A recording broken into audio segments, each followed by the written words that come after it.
Chris was looking for a CTO for a startup he had founded on drone aircraft technology. He searched systematically through all the logical places. He went to MIT, Carnegie Mellon, Caltech, couldn't find anybody. But one day he was in an online discussion forum, and he struck up a conversation with somebody he had never met before. And long story short, he is now the CTO of Chris's startup.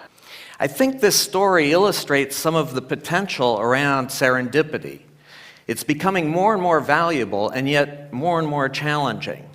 The problem is, in a world that's so rapidly changing, we no longer even know where to look for the people that matter the most to us.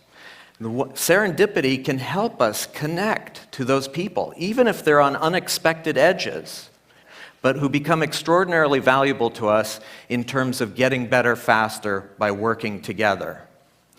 Now, I can see a lot of you in the audience saying, well, this is really interesting, but wait a minute, serendipity is pure luck. It happens when it happens. The only thing you can do is be prepared for it when it happens. Well, I would make the case that we actually have significant opportunity to shape serendipity. It has to do with the notion of how do you increase the probability and the quality of those unexpected encounters. And it has to do ultimately with the choices that we all make in terms of where we spend our time and how we spend our time. Here's a real interesting paradox.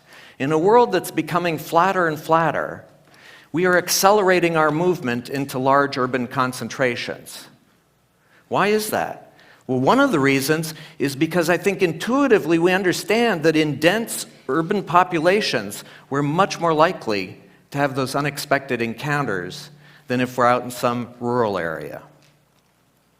So it has to do with where we spend our time, but it also has to do with how we spend our time. And it turns out one of the most powerful means to shape serendipity is also one of the most challenging. It has to do with sharing the problems that we're working on, the problems that we don't know the answers to, the problems that we're tearing our hair out about. It means expressing vulnerability, not just to your close friends, but to people you don't even know.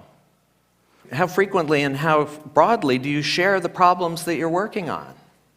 If you're not sharing those problems really broadly, you're much less likely to attract the people to you who can be most helpful, who are most relevant in solving those problems.